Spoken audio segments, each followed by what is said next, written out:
NCP published its report in 1949, there was a firm inclusion of the need for economic and social planning in the constitution. The stage was set for the formal launching of planning in the country.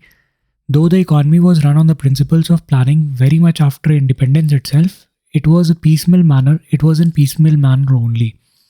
For the formal planning to begin for the whole economy at the national level, there was a need for a permanent expert body which could take over the responsibility of the whole gamut of planning, that is, plan formulation, resource aspect, implementation, and review, as planning is a technical matter. Thus, in March 1950, the Planning Commission was set up by the government by a cabinet resolution, that is, without resorting to legislation. Important details regarding the composition, legal status, etc. of the PC are as under. Now, Planning Commission would be an extra constitutional, that is, non-constitutional body, and non-statutory body, that is, though planning originates from the constitution, there is no reference to Planning Commission in it. It is an advisory body to the Government of India on an array of economic development. Now, it is a think tank on economic development with Prime Minister as its ex officio chairman with the provision of deputy chairman. The main function of deputy chairman was to coordinate the works of the commission. It had an open provision for the number of its members. As many area experts are required by a particular proposed period of planning.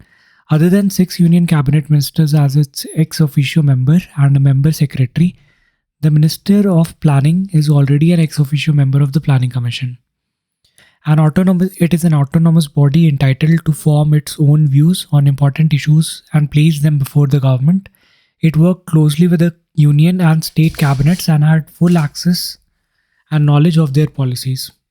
It was invariably consulted on changes proposed in social and economic policies to ensure full and free and full exchange of ideas. The Planning Commission had established a convention that it will not give publicity to differences of views between the Commission and the Union and state governments. Now, linked with the Union Cabinet at the Secretariat level, the Planning Commission was part of the Cabinet organization, and the demand for grants for it was included in the budget demand for Cabinet Secretariat. Now, seated at the Yojana Bhavan, the Commission had a staff of secretaries and advisors, and also a research organization. The Planning Commission was a technical body with experts and professionals coming from an array of specific areas as per the need of planning and concert period. The Commission had executive powers. It had executive powers by the virtue of Prime Minister and Council of Ministers being a part of it. Now, though Planning Commission was set with a definite purpose of planning, nobody knew that it would extend its function over the entire spectrum of administration in the country. It was described as an economic cabinet of the country as a whole, even encroaching upon the constitutional bodies like Finance Commission and not being accountable to the Parliament. Through time, it built up a heavy bureaucratic organization which led even Nehru himself to observe the Commission, which was a small body of serious thinkers, had turned into a government department complete with a crowd of secretaries, directors, and of course a big building. Though the functions of planning commissions were extended to include timely changes in the planning needs, that is, in the reform eras, its functions were announced by the same government order which did set up the Planning Commission. The order says, the Planning Commission will make an assessment of the material capital and human resources of the country, including technical personnel, investigate the possibilities of augmenting such of those resources as found to be deficient in relation to the nation's requirement, formulate a plan most effective and balanced utilization of country's resources, on a determination of priorities, define the stages in which the plan should be carried out, propose the allocation of resources for due completion of each stage, indicate the factors which are tending to retard economic growth, and determine the conditions which, in view of the current social and political situation, should be established for successful execution of the plan. Determine the nature of the machinery which will be necessary for securing the successful implementation of each stage of the plan in all its aspects.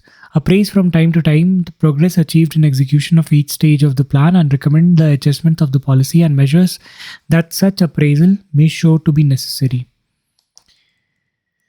Make sure interim or ancillary recommendations as appear to be appropriate either for facilitating the discharge of duties assigned to it or on consideration of prevailing economic conditions, current policies, measures and development programs, or an examination of such policies specific problems as may be referred to it by the advice by the center or state government. Now, with the commencement of the 10th, that is 2002 to 2007, the government handed over two new functions to planning commissions in 2002, namely to monitor the plan implementation with special references to the process of economic reform with the help of steering committee. It should be noted here that once the process of economic reforms were initiated in the country in the early 1990s, there was a diminishing role proposed for the state and economy in some areas, and increased role for state in some other areas. The redefinition of the state's role in economy, though it was a contemporary thinking worldwide, made most of the experts and business community to conclude as if there will be no role for planning in the economy. The new economic policy of 1991-92 was a prima facie proposal for the expansion of market economy in the country, but it was not the case altogether. Planning had not become irrelevant, though it needed to search for a new orientation. And it was highly essential that the process of planning keeps its relevant to the bigger and broader process of economic reform. This particular new function, the Planning Commission, must be seen in this light. To monitor the process, various central ministries, it should be noted here that for the first time, PC was set the monitorable targets of 10 areas indicating development. The central ministries have been linked to these monitorable targets. The timely performance of ministries are now monitored by PC as per its new function. With the inclusion of the above mentioned two functions in the existing functions, which were already very broad, the Planning Commission has emerged as a real super cabinet. Since it was basically the deputy chairman who officiated the general meetings of the commission, he had a high level say in articulating the directions and nature of the economic policies. Through the first new function, it articulated the future dimensions of the economic reforms. Through the second new function, it influenced the works of the various ministries. Ultimately, it seems as if Planning Commission has been able to emerge as a real think tank of development in the country. The Planning Commission had also been able to influence the economic policies of the state since 2002 in a great way. Though the Planning Commission did not make the state plans, it was able to influence the overall economic policies of the state. It had been possible due to the setting of monitorable targets for same development indicator areas as was being set for the centers. The states were liable for being monitored by the Planning Commission concerning their performance regarding these monitorable targets. This way, the central government had started having its say over the state governments via new functions of Planning Commission. We may conclude that Planning Commission had been able to unify not only the various economic policies of the center but also those of the state with the help of those two new functions. Earlier, there had been always a lack of congruence among the policies of the various central ministries and the ideas articulated by Planning Commission.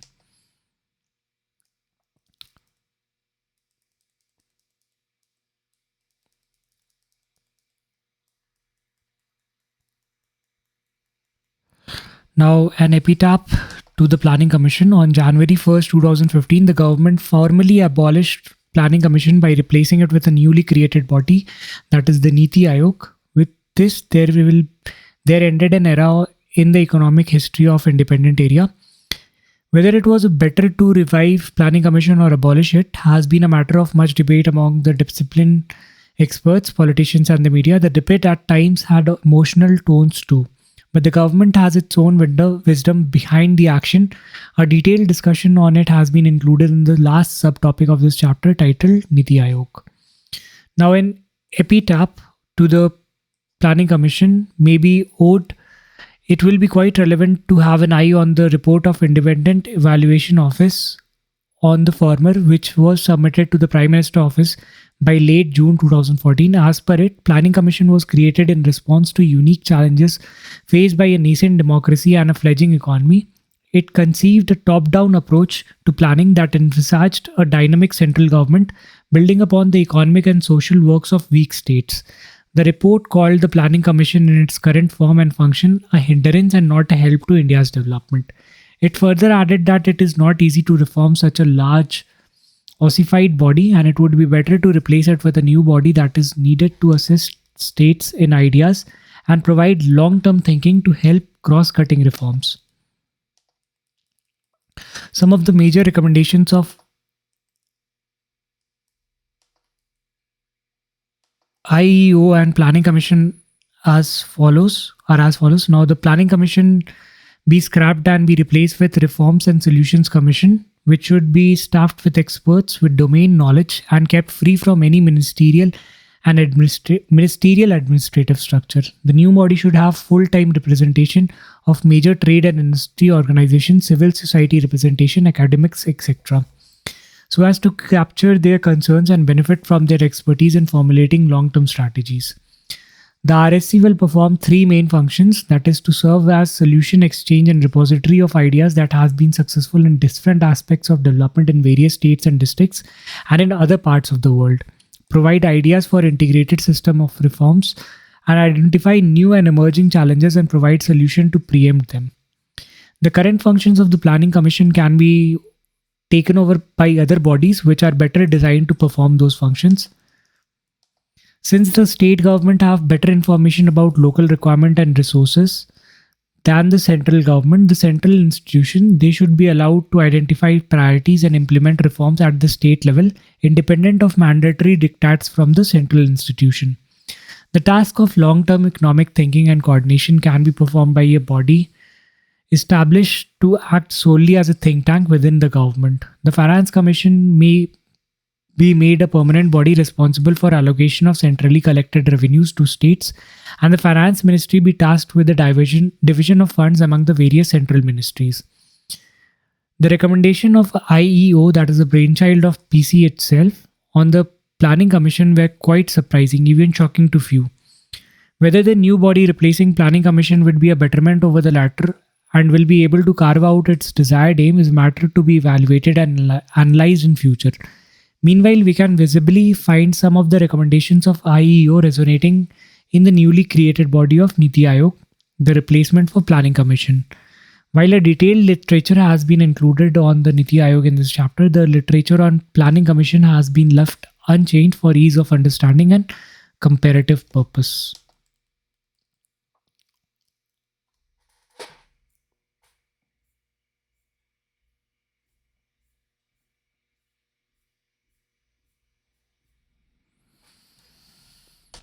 National Development Council was set up on August 6, 1952 by resolution issued from the Cabinet Secretariat. The first plan recommended its formation with a very concise and suitable observation. In a country of the size of India, where the states have under the constitution full autonomy within their own spheres of duty, it is necessary to have a forum such as the National Development Council, at which from time to time the Prime Minister of India and the Chief Ministers of the state can review the working of the plan of its various aspects. There were some strong reasons why NDC was set up, which may be seen as follows. The central plan was launched in the state and union territories with the participation of state-level personnel. The Planning Commission was not provided with its own implementation staff, though the Planning Commission was given the responsibility of plan implementation for this purpose. Therefore, the consent and cooperation of these federal units was a must. Economic planning as a concept has its origin in the centralized system, that is Soviet Union. For India to democratize or decentralize the very process of planning was not a lesser task challenge than promoting development itself. Indian planet is rightly said to be a process of trial and error in striking a balance between liberty and progress, central control and private initiative, and national planning with local authority. The setting up of NDC can be considered as a step towards decentralized planning. In the constitutional design of federal rigidities, it was necessary to provide the whole planning process a unified outlook. The NDC serves the purpose of diluting the autonomous and rigid federal units of the Union of India. The NDC initially comprised the Prime Minister of India, de facto chairman, The chief ministers of all state and members of the Planning Commission replaced by Niti Aayog since January 2015. In the first meeting of NDC held on November 8-9, 1952, Jawaharlal Nehru stated that NDC is essentially a forum for intimate cooperation between the state governments and the central government for the task of national development. In the words of Nehru, setting up the NDC may be regarded as one of the most significant steps taken for promoting an understanding and consultation between union and the state governments on planning common economic policies. Considering the recommendations of Administrative Reforms Commission, the NDC was reconstituted and its functions redefined by a cabinet resolution on October 7, 1967. The reconstituted NDC comprised the Prime Minister, all the Union Cabinet Ministers, Chief Ministers of all states and Union territories, and the members of Planning Commission. Delhi administration was represented in the council by Lieutenant Governor and the Chief Executive Councillor, and the remaining Union territories by their respective administrators. Other Union ministers and state ministers may be invited to participate in the deliberations of the council. In the reconstituted council, Secretary of Planning Commission acts as Secretary of the NDC, and Planning Commission was expected to furnish such administrative or other assistance for the work of council as may be needed. The basic nature, origin, legal status of the council are similar to the Planning Commission.